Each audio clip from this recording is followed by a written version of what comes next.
Hello, the three of us are all high school science fair alumni, and my name is Philip. Kimberly. I'm Michael. And we prepared some short presentations regarding our science fair experiences and what science fairs gave to us.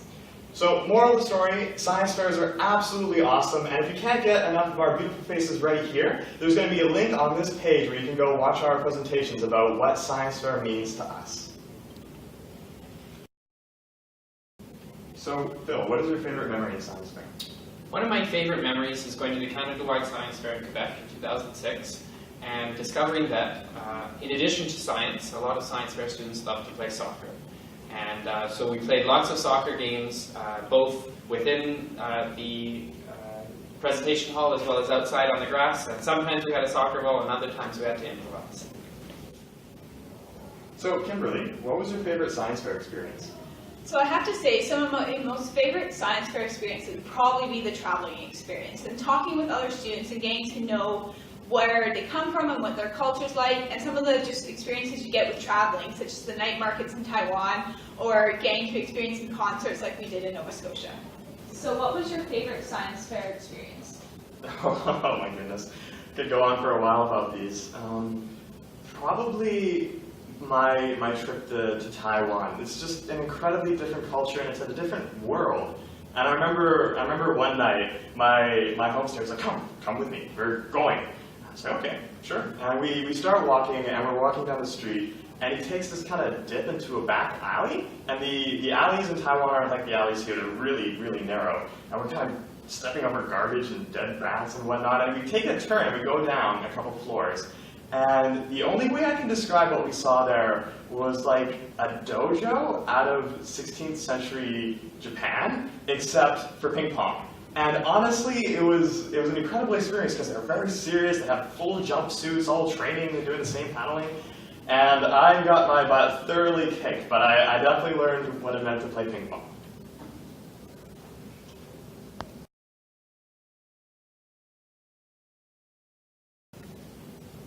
So I'm a science fair student. How would I go about finding a mentor?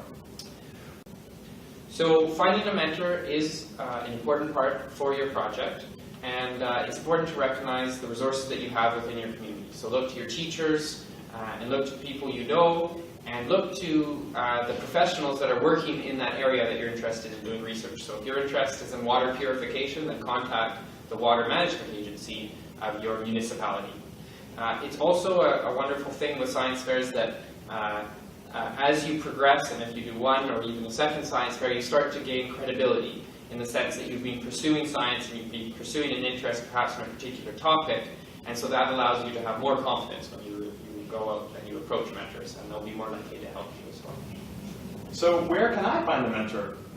So there's lots of opportunities to get mentors, either through the Science Fair Alumni Mentorship Program, which I was a participant in, as well as through your networking. You can often find many people who are willing to help you out, or know someone who's willing to help you out with your project.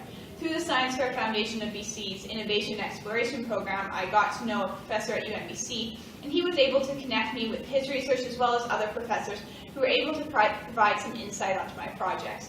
As well as support. Lots of students don't have support from their high schools. As much as we would rather it be the other way, you don't have that support. And so you can still go out, and as long as you ask the people, go to your chemistry teacher if your project's chemistry related, or your biology teacher, and ask them, okay, I've done this research, I need this, this, and this equipment. They're more than willing often to help you or help you find it, or they may have connections in the community with someone who has that equipment. As well, often you can go to labs in your community if you're a smaller town, and they may be able to help you out with some of the testing procedures and testing equipment. So if I want to find support or mentorship for my project, how do I go about doing that? Well, I mean, each project's going to be individual, and you're going to find support based on the needs of your project. So for me, I had a really good family friend, and he had a workshop in his garage, and literally that was all I need. But for more complicated projects and for know-how from students who have already gone through the Science Fair program, there's a wonderful institution I'm actually volunteering for. It's called the Science Fair Alumni Mentorship Program. And I'm sure we can put some descriptions and links where we can get some information to you guys on how to contact. But absolutely, that's an incredible place to go. A lot of know-how there.